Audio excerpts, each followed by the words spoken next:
तो आज मैं आपको एक अनोखी रहस्यमय कहानी सुनाऊंगा। अगर आप चैनल पर नए हैं तो अभी सब्सक्राइब कर ले, क्योंकि यह मेरा दूसरा नया चैनल है। तथा कहानी पूरा देखे, अंत में एक अनोखा रहस्य छुपा है। धन्यवाद। तो सुनिए। एक पर्वतीय नगर था जिसका नाम था सुरक्षापुरी। इस नगर के लोग डर और अविश्वास में जीते थे। उन्हें हमेशा ये डर रहता था कि कोई उनकी संपत्ति चुरा लेगा या उन्हें नुकसान पहुंचाएगा।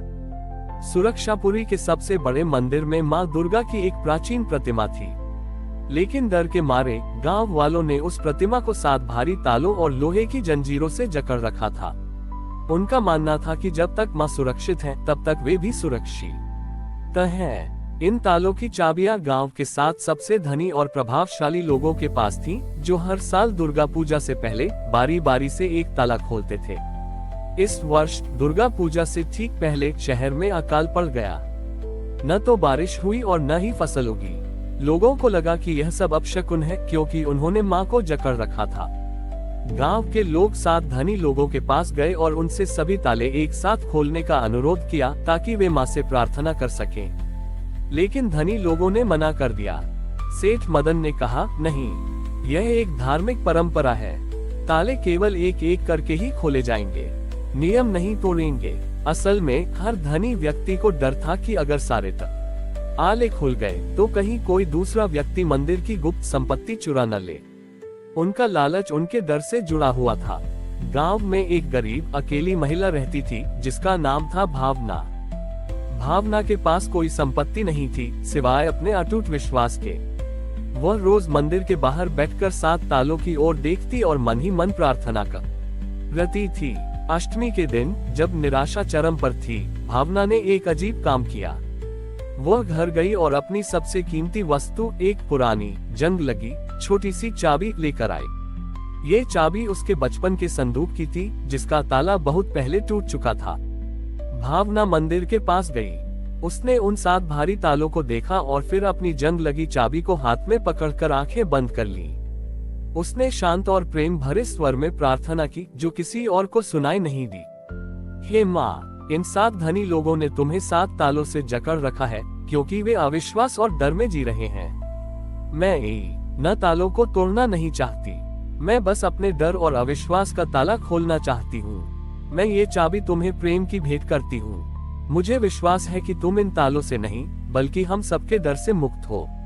जैसे ही भावना ने प्रार्थना समाप्त की और उस जंग लगी चाबी को पहले ताले के पास छुआया, एक अविश्वसनीय चमत्कार हुआ। 7 ताले एक साथ बिना किसी प्रयास के खुद ब खुद जमीन पर गिर गए। मंदिर के द्वार खुल गए। मां दुर्गा की प्रतिमा के चेहरे पर एक अद्भुत मुस्कान थी, जो 7 तालों के पीछे कभी नहीं दिखी थी। सभी धनी लोग और गांव वाले हैरान रह गए। सेठ मदन ने कांपते हुए पूछा, ये कैसे हुआ? इस छोटी सी चाबी में इतनी शक्ति कैसे आई? मंदिर के पुजारी ने तब कहा, ये चाबी लोहे की नहीं, बल्कि विश्वास और प्रेम की थी। तुम सबने मां को अपने अविश्वास और डर के 7 तालों से जकड़ रखा था, लेकिन भावना ने अपने हृदय के द्वार की चाबी मां को समर्पित की। मां को जंजीरें नहीं, बल्कि भक्तों के हृदय के द्वार खोले हुए चाहिए। मां दुर्गा की आकाशवाणी हुई, सच्चा कवच लोहे का नहीं, बल्कि अटूट विश्वास का होता है। जब तक तुम मुझे डर से जकड़ोगे, मैं तुम्हें सुख नहीं दे सकती। स्वतंत्रता ही मेरी सच्ची पूजा है। उस दिन से सुरक्षापुरी के लोगों ने अपनी संपत्ति को तालों से नहीं, बल्कि प्रेम और विश्वास से सुरक्षित करना सीखा। ये कहानी हमें सिखाती है कि सच्ची सुरक्षा और भक्ति केवल डर और भौतिक जकड़न में नहीं, बल्कि हृदय के अटूट विश्वास और प्रेम में निहित है।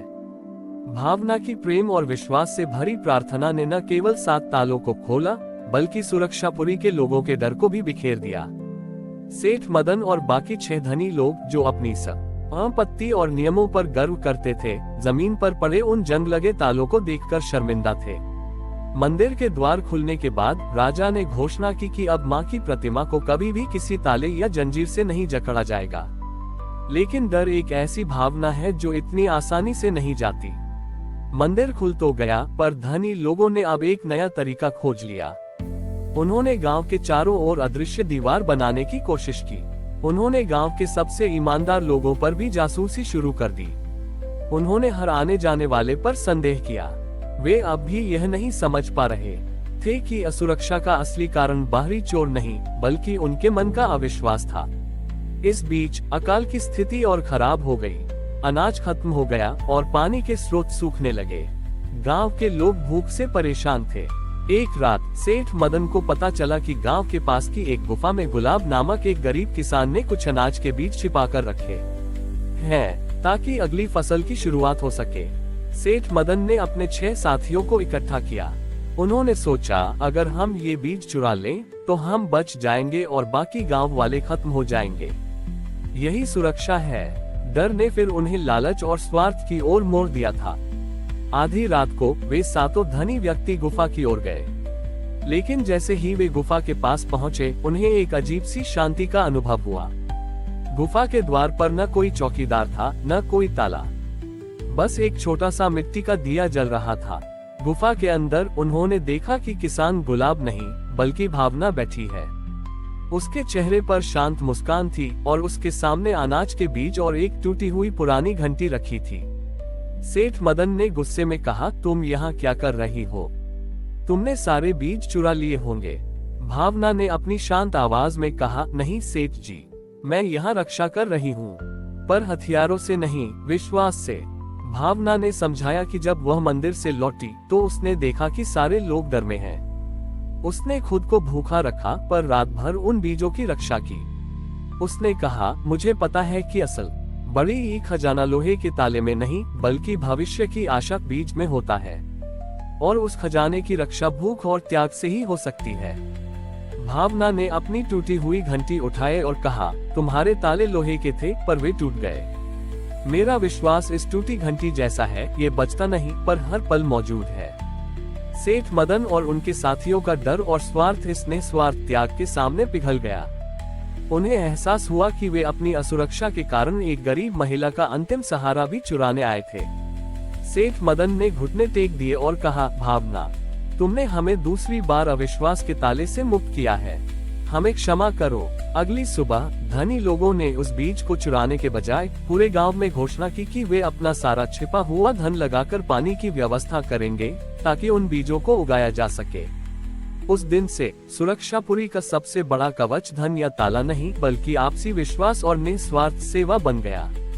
ये कहानी हमें सिखाती है कि सच्चा त्याग और निस्वार्थ सेवा ही डर और लालच को हराने का सबसे शक्तिशाली अस्त्र है। हमारी और भी आध्यात्मिक एवं अनोखी कहानियाँ देखने के लिए हमारे चैनल पर जाएं तथा धार्मिक एवं पौराणिक अनोखी कहानियाँ हमारे चैनल पर है।